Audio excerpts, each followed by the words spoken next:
Just a naked guy in the house. Just a crazy person in the house. And you think about it and you're like, well, that would never. These all are pulled like straight from the headlines. That happens. Like, that happens. Like Chris Serino says they're the hardest to arrest because they're real slippery. I'm Ryan Gresham, and this is Gun Talk Nation.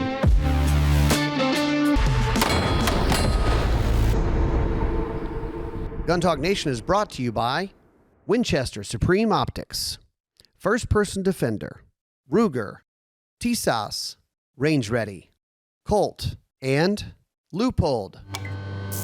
All right, welcome into Gun Talk Nation. This Gun Talk Nation is, I think it's brought to you by Gold Peak Iced Tea. Yeah, it seems like it. Let's send them an invoice. Yes. Let's see if they pay it. They'll pay it. I mean, you never know. They get all these little invoices. Seems legit. That would be amazing. Gun Talk Media, did we sponsor that? It has the word gun in it. We must have. Those gun owners, they like iced tea. Everyone likes iced tea. Come on. It's delicious. Welcome in. Talking with Kevin Jarnagin, a.k.a. KJ. A.k.a. KJ. Jeez, that's weird. How many times do people screw up your name? All the time. Like, when it's all like the time. A two-letter like, thing. AJ? I get AJ more than anything, and I'm like, no, you were close. You're just a few letters CJ? off. CJ, KJ. Yeah, that's a weird one. It's odd because I'm like, well, my name's Kevin Jarnagin, so that's where the K and the J come from. Yeah. Like, it's throwback from the high school days. So I don't know. I always just knew you as KJ. Yeah. And your wife calls you Kevin. I know. That's really weird. It's really weird when someone else calls me Kevin. Like Chris, every once in a while, Serino will say Kevin. Is that when he's getting serious? Yes, that's what he was like. Like Kevin, can you pay attention? So, we are coming up on a new season of First Person Defender. It doesn't seem possible. It says we're at season 17. That's not right. No, 14. 14. Guns and Gear season 17. Yeah, geez. This is season 14 of First Person Defender. So guys, if you don't know, hopefully you know, we have this show called First Person Defender. The idea is we put regular people into self-defense scenarios. They don't know what's going to happen. We used to be simunitions. Now it's like sort of paintball guns. So it feels very real. Yeah. Yeah. It's not paintball like a game. It's like, okay, you know, John, you're going to get out of your car. You're going to go into work, or you're leaving work. You go to your car. You don't know what's going to happen, but it's some sort of thing that they have to deal with. So 14 seasons, I estimate it varies between seasons, but we've probably done at least 150 episodes. I would say that's probably pretty close. And my gosh, I came in season 5. Yeah. Yeah, season 5. So, so we were thinking about, since we're about to launch this season, or I guess, depending on when we launch this podcast, maybe we already did. So go check it out. First Person Defender. Look it up on YouTube. First Person Defender. Yeah. We actually have a new YouTube channel. A new YouTube channel. So we have the Gun Talk channel. We have a new First Person Defender channel where all of your cool force on force, self-defense, concealed carry type content is going to live. Everything from tactics to just understanding like what to do in certain scenarios. You know, the beauty of like First Person Defender is that you can go back and watch episodes and see what they did right, see what they did wrong, and then put yourself there. Mm-hmm. Put yourself living in their shoes. And that's what those episodes are good for, because even though you might not be able to get out to the range, like you're able to sit there and put yourself in those shoes, and you're still training your mind. And so that's a Chris Serino quote, right? Mm-hmm. Yep. And people say, well, you're not training by watching videos. And actually, Chris, who's a great trainer and very experienced law enforcement guy and all that, he says, yeah, you are. Oh, and I was like, are you sure? He goes, no. And his saying is the body won't go where the mind hasn't been. And which you have to think about that for a second. Chris has some weird ones, but this one's a good one. That one's pretty solid. The body won't go where the mind hasn't been. And so you put yourself into these scenarios, and it's a little bit of what if. And I think a lot of times people watch this and they think, man, I didn't expect it to go like that. Because People go, oh, I know what would happen. The bad guy's going to come up. He's going to say, give me your money. And I'm going to pull out my gun and shoot him. And then the police are going to high five me. Yeah. And but I wanted to talk about this because lessons learned on the show and from the perspective of a bad guy. Because I've been a bad guy a lot. Lately, you've been a bad guy a lot. Since I got here, I started out as the bad guy. I don't know what you were trying to tell me. We need a bad guy. Yeah. And this is another thing that Chris said recently, and this is the first time I heard him say this one, and it's great. When you go shoot a match, okay, the match director sets the course of fire. He says what to shoot, what not to shoot. He says when to go, when not to go. And he says in your gunfight, if you end up in a gunfight and having to shoot, who is the match director? The bad guy. The bad guy is the match director. The bad guy is the one that knows that he's about to attack you. You don't know. You're just walking around scrolling Facebook or whatever the hell you're doing, right? And he knows, and you've done it, and I've done it as the bad guy. You're like, oh, I'm going to sneak up on this guy. Yeah. And you have the advantage. And I don't know. I just want lessons learned, right? Man, the beautiful thing about being a bad guy is you see it all play out in front of you, and you know the direction you want to go. So you're the match director of a scenario. You're the director of it in set. So because we have leading up to it, we're all planning, okay, what if they do this? What if they do this? There is a planning process that goes behind a lot of every planning. Single scenario. Because we don't know what the good guy is going to do. It is not scripted. No clue. Our side is somewhat scripted. It's a little choose your own adventure. Yes. It's kind of like, okay, we're going to do this. We're going to come in from this side. We think that he or she will do this, but then you kind of have to play it out for whatever happens. Yeah. Well, whether they're being inactive, whether they're being a little mouse in the corner and they're very quiet, like you've got, as a bad guy, I find myself trying to draw the best of them out because we want them to succeed, but again, we want them to fail too, to understand like, oh my gosh, I can't believe I was so quiet. Like they thought because in their mind they're a lion, but maybe in reality they were a mouse. Yeah, they don't know. They don't know. And that's a good thing. Like, it's not that we want them to succeed like we just let them win. It's actually kind of the opposite. We want them to learn. Yeah. And we want, if they mess up, we want them to pay the price. Yes. And this is where you do this in this force on force stuff. We want it to, if you do it wrong, it doesn't go well. Right. You get shot or your loved one gets abducted or whatever it might be. Yeah. And you've always have to keep in the back of your mind as a bad guy, like what's the driving force behind this? Like what mistakes am I seeing them make that we can either pick up in training or they can learn by watching it? What can someone from the couch take away from why did I shoot up the whole room? Well, it's because I saw that elbow, I saw that shoulder coming up, and they telegraphed a draw. I mean, that's the most common thing I see as a bad guy is someone telegraphing that draw. And I mean, their guys get as big as like silver dollars, and all of a sudden, they shoulder reach across, shrugs. they shoulder shrug, they bring that elbow up, and all of a sudden I'm like, oh, here we go. It's because you do know that they have a gun.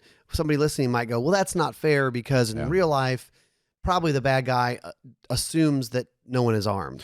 Well, do you think that there's something to that? I think there's something to that, but as being on from the bad guy's perspective, I find myself out in public going, okay, they have a gun, because it's all the telltale signs. It's the shifting of the belt, it's the tucking in the shirt and making sure their shirt's covered, like all those little telltale signs you learn as a bad guy to look for.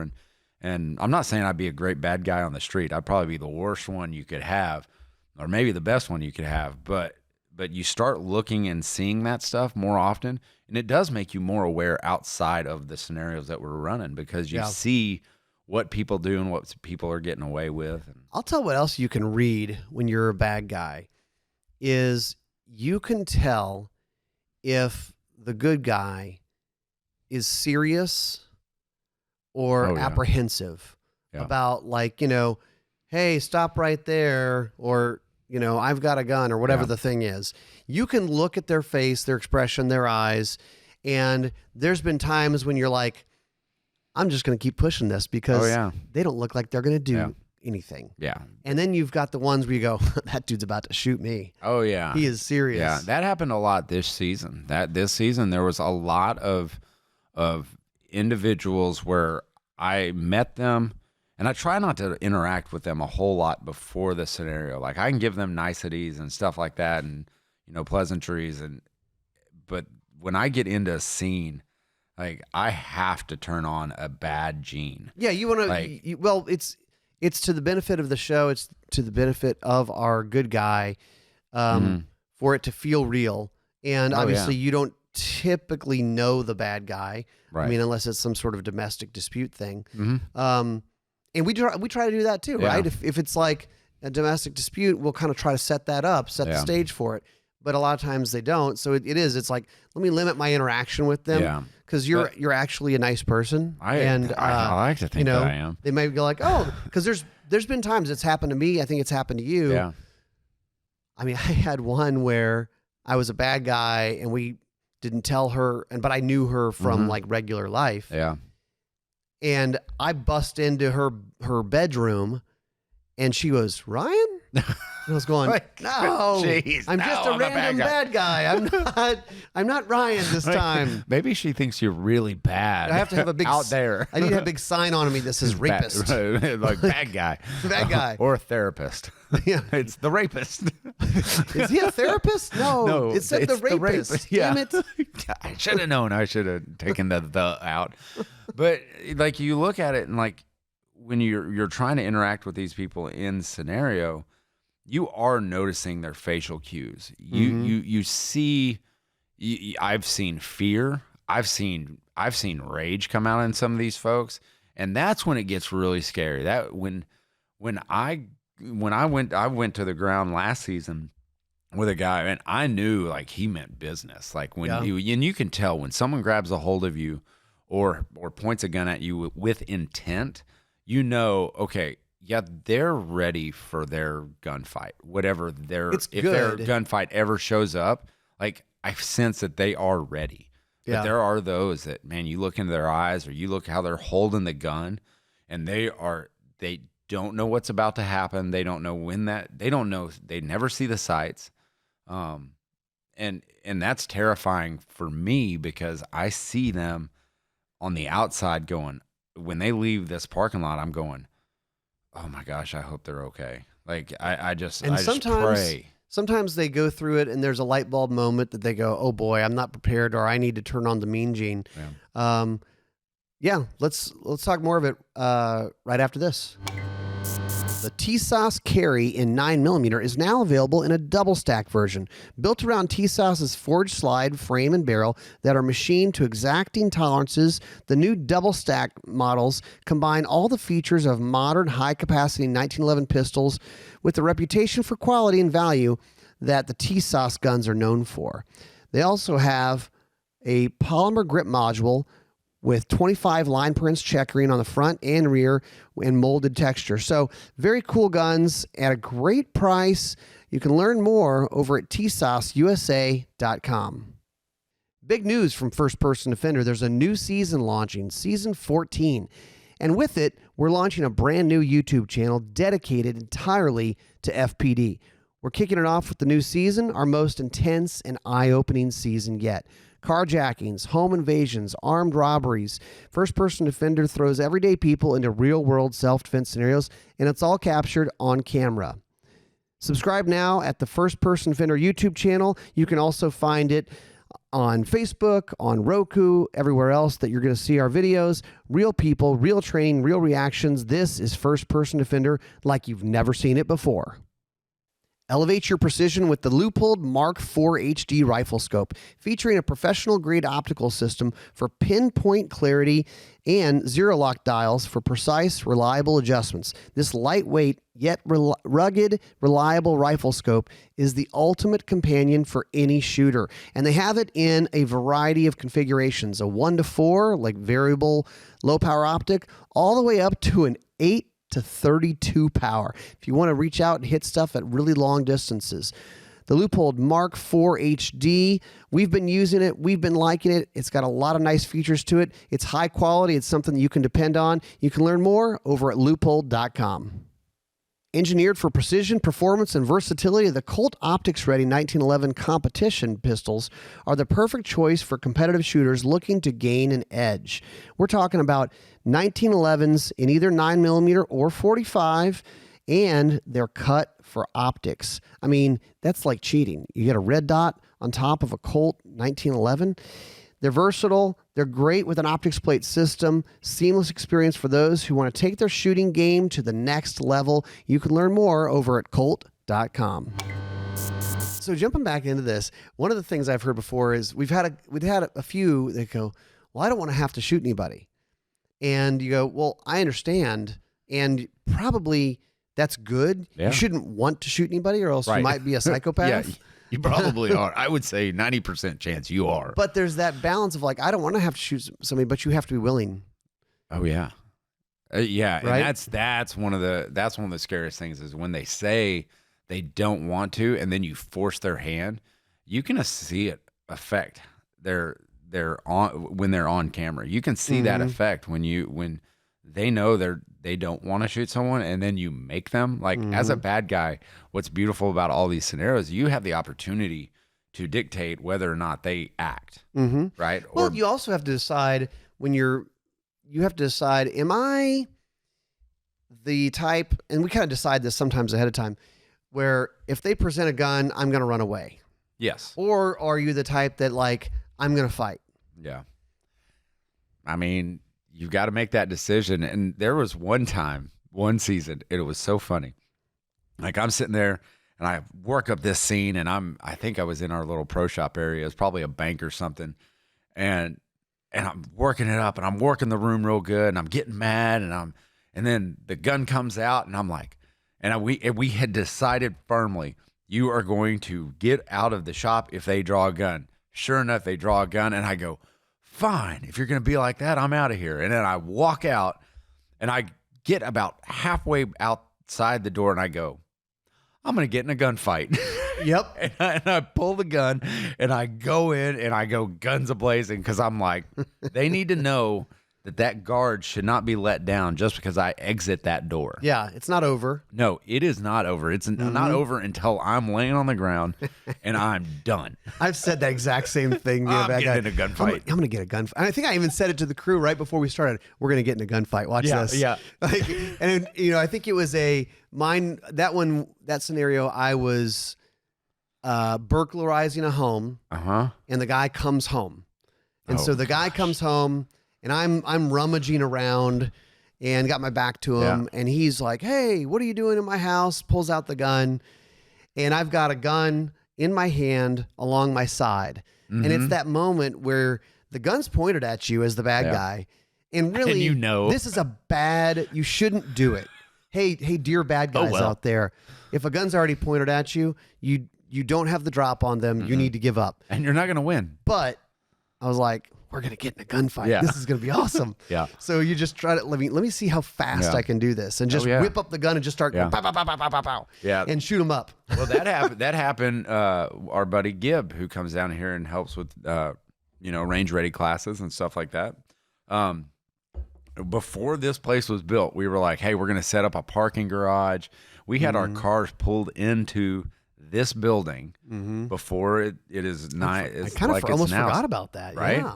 And I'm sitting there, and I'm the bad guy, and he's in there, and I come out from the shadows with this T4E shotgun, which is a shorty shotgun. It fires like 64 millimeter, like projectiles. It's a bad mamma jamma. It is horrible. I've been shot with all of these things, and that is by far probably the worst. And I'm sitting there with it on my shoulder, and I go, "What are you doing here?" and he has to be 40 feet away from me. And he is a competitive shooter. So I know when he shoots me, it's going to be a lot fast and right where he wants them. Yeah. And so I was sitting there and I'm like, oh, yeah, I'm going to go ahead and send it. And I just drop. And before he got a shot off, I was able to get one off. And it struck him right in the Totally roots. lucky. Totally lucky. 40 feet away from the hip. From the hip. Like, should not have come even close to him, but I hit him. I hit him first. And, dude, it whelped up, and he had a bruise all along his side. I'm like, it was totally BS. And that's a great example of sometimes the bad guy gets lucky. Like, that's it. He's shooting 100%. a shorty shotgun from the hip at 40 feet or more. And Gibb is a competitive shooter who has skills. Yeah. And Gibb got shot. He got killed. I mean, in this scenario, he probably could have made it, but we try to always tell our good guys, like, hey, good guys don't die. Right. Like, you do not give up the fight. Like, that's the worst thing that you could do is just go, oh, he shot me. And we had that happen one season where the guy was always the bad guy. He had trained simunitions before. He's been the bad guy. He has never been the good guy. All of a sudden, he's the good guy. He gets shot. And he dies. He just stops. Like, what are you doing? He stops. That's the worst thing you do. We always say we don't want to train in giving up. No, you don't. You train fight. Like, you train fight no matter what. I'll tell you another one that I saw on the flip side of that, the getting lucky thing.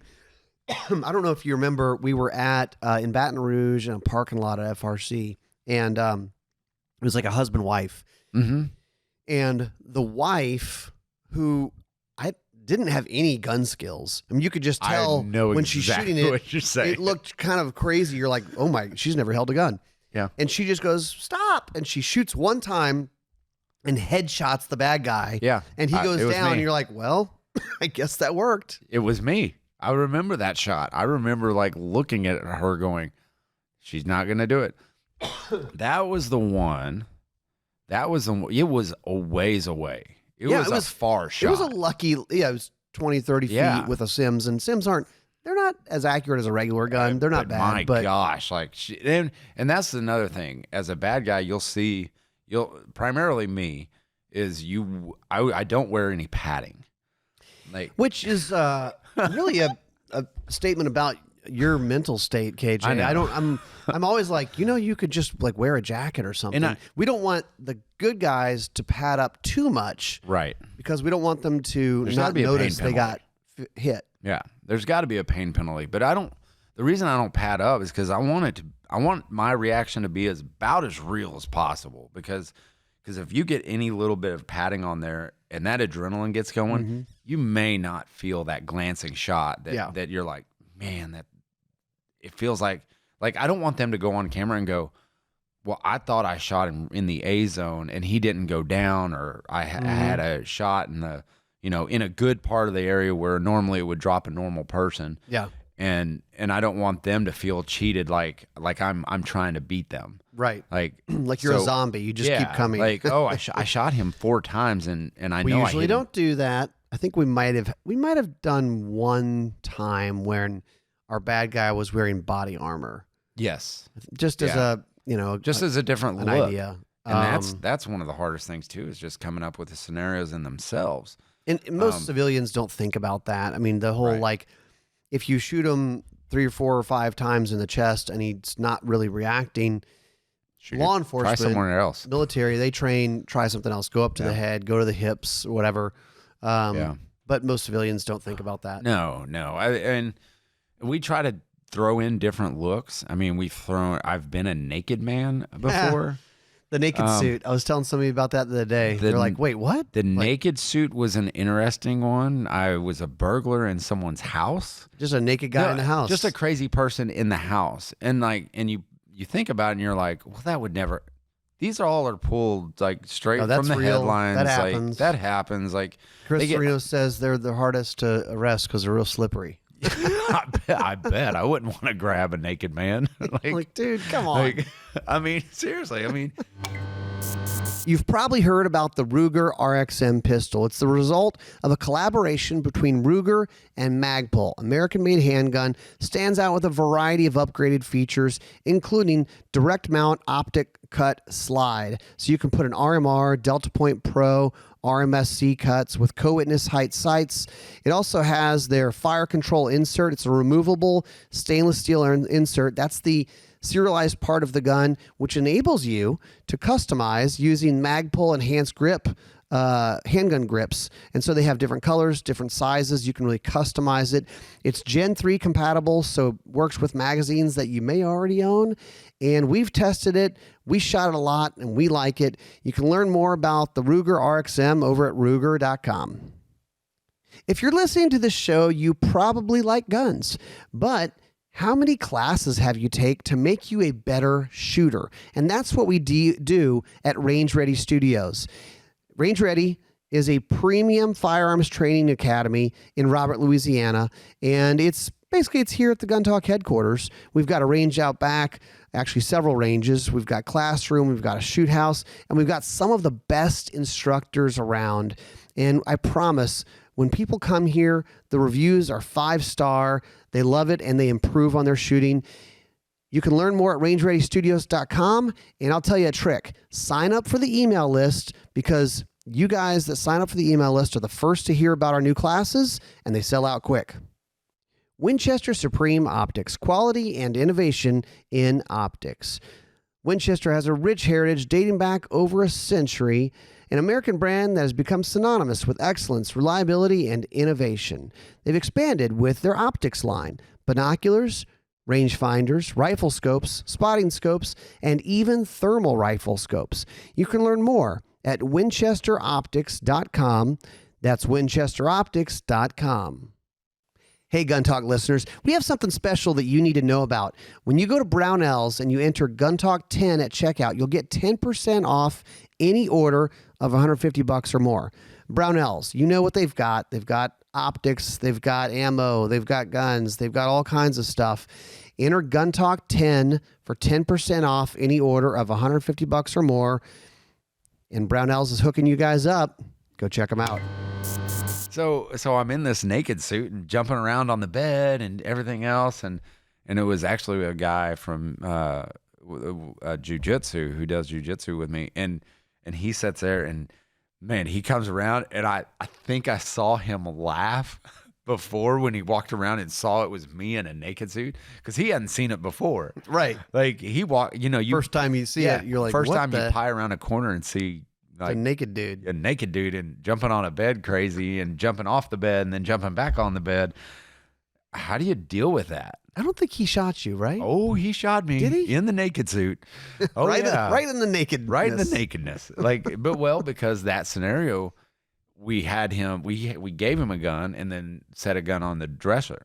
Right? And so like that gun was there and it was always there. I didn't have it, but I did make a lunge for him, and I mean, yeah, he shot me. He shot me good. I do like it when we interview people on the show. Yeah. We say, do you carry? Well, I do, but not all the time. Or I don't carry with one in the chamber or whatever, right? Oh. And we're like, cool. All right, well, we're going to give you that. That's what you're going to be working with today. And it's always funny to me when you tell somebody, even though they understand this is a show and you'll not get hit with real bullets, but paintball. It's always funny when we go, well, all right, well, you're about to get tacked, and here's your pepper spray because you don't carry a gun. Yeah. And they're like, oh, crap. Yeah. Yeah. Oh, I'm regretting my life's choices. But, you fight how you carry, I guess. I mean, or not carry. I mean, that afterwards, though, it's really funny because they go, because one of your first questions is always, do you wish you had a gun? Right. You're like, oh, yeah, it would have been way easier. But we also don't want them to rely upon that, because there are times when the gun is not the answer. 100%. Yeah. Yeah. Because that's the ones where you sometimes we set that up, we want them to think, and there's the guys like, well, I guess I'm here to shoot people. Yeah, I know. That's hard to get out of their mind is that the mentality that there could be a different way out, whether it's, the verbal judo or whatever they want to call it, like to get yourself out of that situation. sometimes that's not always the best thing to do. Yeah. You know, the firearm should be your last, like, that's the line. That's the last thing I want to do. That's the last thing any of us wants to do. But as a bad guy, I'll tell you right now, I'm whipping that gun out and I'm going to spray lead everywhere because I'm not accountable for any of those rounds. Right. Bad guys have to approach this differently. Coaching up bad guys is interesting. We've had, oh gosh, when you let bad guy is probably the most important person in the scenario itself. Yeah. And we've had a couple times where that went awry. Bad guys who Caleb. You've I'm had a calling couple, you out. Caleb was Caleb one of Giddings. them. A couple of them who are good shooters, and it's like no. You can't be a good bad shooter. guy is not two-handed shooting, isosceles. Pie in the corner. No. Or I can't remember the fellow that was in your house that chopped up the guy and his son. He ran. He ran through. I mean, like he was on SWAT. I think he was, a forced recon Marine or something. And it's like he thinks he's in Fallujah right now, and I'm like, bro. I mean, the way he entered the door. I mean, two hands, eyes wide open, shooting. Pie in corners, Like, getting around, double tapping everybody. Like, and it's just not that way. Like, I mean, Caleb's the one that sticks out to me. Like that one. And we told him it was an office shooting, and we had him said, hey, go in here. This is where they're going to be held. Like, you go to this room, then go this. He's pieing the corners just right. And that poor girl, she was supposed to defend that conference room full of people. Everyone got killed. Everyone's dead. Everyone's dead. And she was the first to go. I mean, and he came around the corner, and she's sitting there just going, oh, gosh. Turns out this disgruntled employee shot USPSA a lot, apparently. Or something. Yeah, it was a bummer. He was a grandmaster. Jeez. But the bad guy does drive the train. So okay, being the bad guy in dozens of scenarios, advice for people listening. Ooh, that's a good one. Do more training, because the more I would say. Training on the range and training in a form of martial arts will help slow things down. And volunteering for stuff like this, anytime we have a roll call or a casting call or something like that, even if it's just to be a role player, the more you do something, the more it slows down for you. Because being a bad guy now for so many episodes and martial arts training outside of this, everything happens so slowly for me now. Mm-hmm. I can see stuff playing out. I just see stuff a lot differently than it just happening right then. What should they do if they were in being attacked or something like that? I mean, from the breathe perspective of a bad guy, what makes you want to stop doing what you're doing? Well, aggression, breathing, them being calm is a big alert for me. When I see someone who is really calm under the pressure that I'm giving them, that to me means that, okay, it's starting to slow down for them. And we've seen that quite a few times. Also, it depends on the bad guy, right? But do you think that also it calms down the bad guy? Oh yeah. Yeah, it'll calm them down, but man, unless they just don't want to be calm. Sure. But I think a calm demeanor, I'm totally breathing, cooperating with you. Yeah. Yeah. I think that loosens their guard down a little bit, and not saying that you should use that moment to get a jump on them or anything like that, but it helps you read, being calm under those, it helps you read the room. It helps you read them better than your eyes constantly darting around and constantly looking around. You've got to be able to read that bad guy. You've got to be able to study him, and you cannot do that if you're sitting there and you're hyperventilating and you're looking all around the room. You need to be dialed in. This is your main threat right here. That'll allow you to see them. That'll allow you to see what they're doing, and it'll alert you to anything that's happening around, because now we live in a world nowadays where bad guys aren't just ones. No. They're 1, 2, 3s, 7. They're multiple bad guys, and so that allows you to take in everything and getting stuff to slow down. That's important for people who carry, because I really do think people who carry imagine the what ifs to some degree. And I'm not sure if they're imagining more than one bad guy.